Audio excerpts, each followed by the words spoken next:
It was around 11 p.m. when I got home. A long day at the office, and honestly, I felt like I deserved a drink.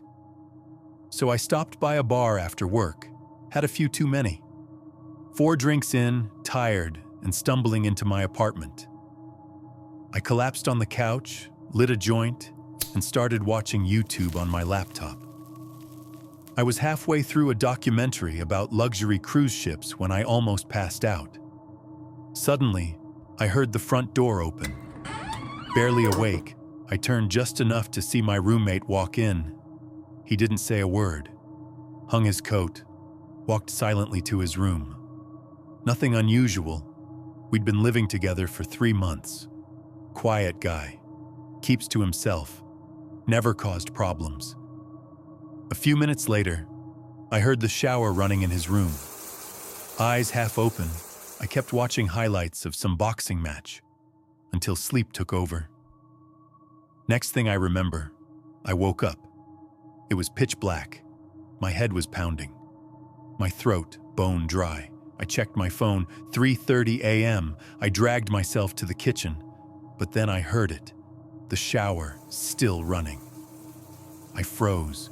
The entire night came rushing back to me.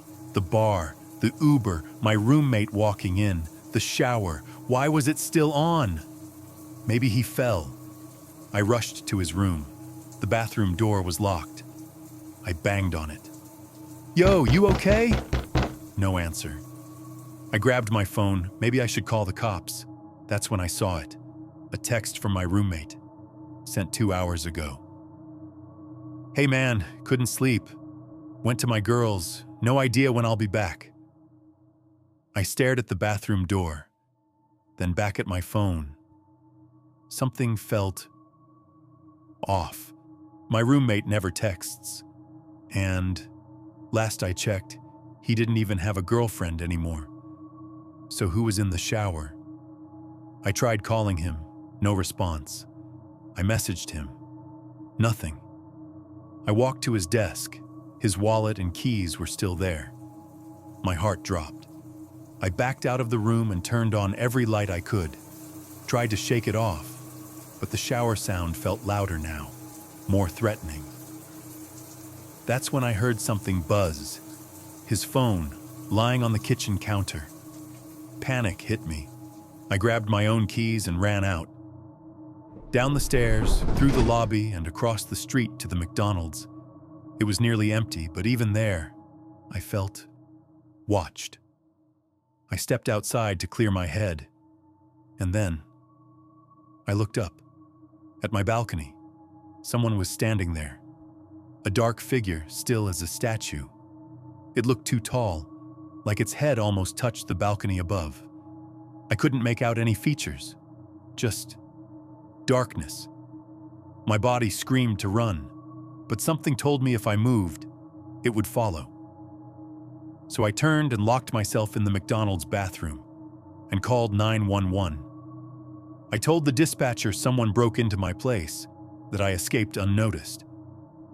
They told me to stay calm, someone was on the way. When the cops arrived, I looked back at the balcony. It was empty. The living room door, wide open.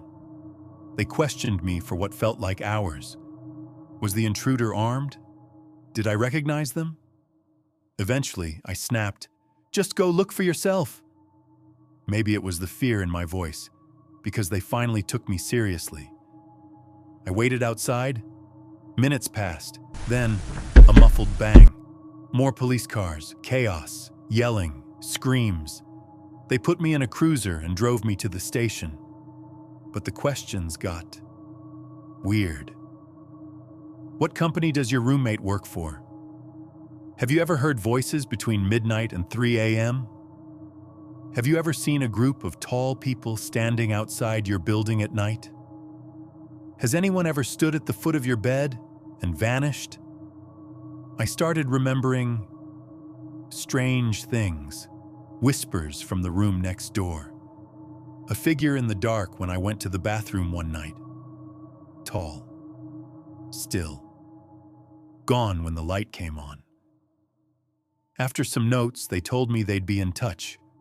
A different officer came in later. "You can't return to your apartment," he said. "We're putting you in a hotel until we understand what's going on." I asked him, "What did you find?" He looked at me. Long pause. "Honestly, we wish we knew." That was last night. I haven't heard anything since. It's 1 a.m. now, and I can hear the shower again. If you enjoyed this story, subscribe to Creeparch for more. And if you dare, check out the next one.